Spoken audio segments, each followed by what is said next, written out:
Perkenalkan, nama saya Jutebar Pranginangit. Perkenalkan, nama saya Mutia Zahra.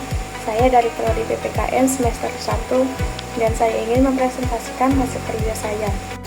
Yang pertama ada definisi pendekatan pembelajaran. Pendekatan pembelajaran merupakan kerangka acuan atau strategi umum yang digunakan dalam proses belajar mengajar untuk mencapai tujuan pembelajaran tertentu. Ini mencakup filosofi, prinsip, dan strategi yang memandu bagaimana guru dan siswa berinteraksi dalam proses belajar. Pendekatan pembelajaran yang tepat dapat membuat proses belajar mengajar lebih efektif dan menarik bagi siswa. Yang kedua, ada pendekatan pembelajaran berorientasi pada guru. Guru sebagai pusat pembelajaran, yaitu pendekatan pembelajaran berorientasi pada guru-guru. Sebagai pusat pembelajaran dalam pendekatan ini, guru berperan sebagai sumber utama pengetahuan dan informasi. Siswa dianggap sebagai penerima pasif yang menerima informasi dari guru. Guru mengontrol semua aspek pembelajaran termasuk materi, metode, dan penilaian. Contohnya yaitu metode ceramah, demonstrasi, dan tanya jawab. Adalah contoh dari pendekatan pembelajaran berorientasi pada guru. Guru menyampaikan materi, siswa mencatat, dan kemudian ditanya untuk menguji pemahaman mereka. Yang ketiga itu ada pendekatan pembelajaran berorientasi pada siswa. Terbagi menjadi dua, yaitu yang pertama, siswa sebagai pusat pembelajaran. Pendekatan ini menempatkan siswa sebagai pusat pembelajaran. Guru berperan sebagai fasilitator yang membimbing siswa untuk menemukan pengetahuan sendiri melalui berbagai aktivitas. Yang kedua ada keterlibatan aktif siswa, yaitu pendekatan ini menekankan keterlibatan aktif siswa dalam proses pembelajaran. Siswa didorong untuk bertanya, menyelidiki, berdiskusi, dan mengeksplorasi materi pembelajaran. Macam-macam pendekatan pembelajaran. Ada kontekstual. Pendekatan ini menghubungkan materi pembelajaran dengan kehidupan nyata siswa, menggunakan konteks budaya, sosial, dan lingkungan siswa untuk memfasilitasi pembelajaran yang bermakna. Yang kedua itu ada konstruktivisme. Pendekatan ini menekankan peran siswa dalam membangun pengetahuannya sendiri melalui pengalaman, interaksi, dan refleksi.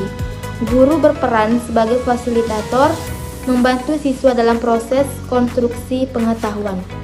Dan yang ketiga ada scientific. Pendekatan ini menggunakan metode ilmiah untuk mengkaji fenomena alam, mengajarkan siswa berpikir kritis, dan mengembangkan kemampuan memecahkan masalah.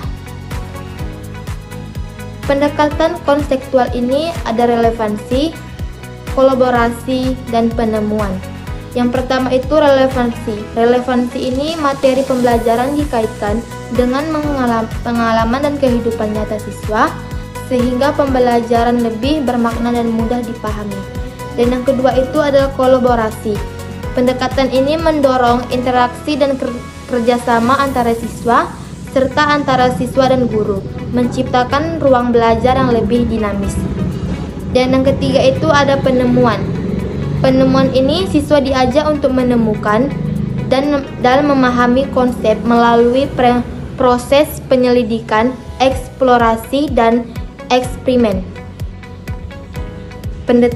Pendekatan konstruktivisme. Pendekatan konstruktivisme ini ada 3 poin. Yang pertama itu pengalaman, refleksi, dan konstruksi. Pengalaman siswa belajar melalui pengalaman langsung, interaksi dengan lingkungan, dan pemecahan masalah. Yang kedua, refleksi. Siswa didorong untuk merefleksikan pengalaman dan pengetahuan mereka serta membangun pemahaman yang lebih mendalam. Dan yang ketiga itu ada konstruksi.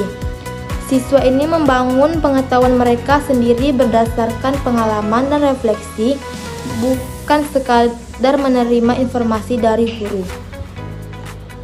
Pendekatan saintifik, yaitu ada 7 poin. Yang pertama itu mentautkan, dan kedua mengamati, dan ketiga menanya, keempat mengumpulkan data, kelima mengolah data, dan keenam menarik kesimpulan, dan yang ketujuh mengkomunikasikan.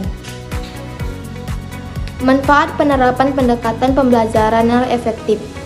Yang pertama itu belajar bermakna, dan kedua keterlibatan aktif, dan ketiga pengembangan keterampilan, dan yang keempat itu motivasi tinggi. Kesimpulan, pendekatan pembelajaran yang efektif dapat membuat proses belajar mengajar itu lebih bermakna, menarik, dan berkesan bagi siswa. Dengan memahami berbagai macam pendekatan dan memilih pendekatan yang sesuai dengan tujuan dan karakteristik siswa, guru dapat menciptakan suasana belajar yang lebih kondusif dan menunjang keberhasilan pembelajaran.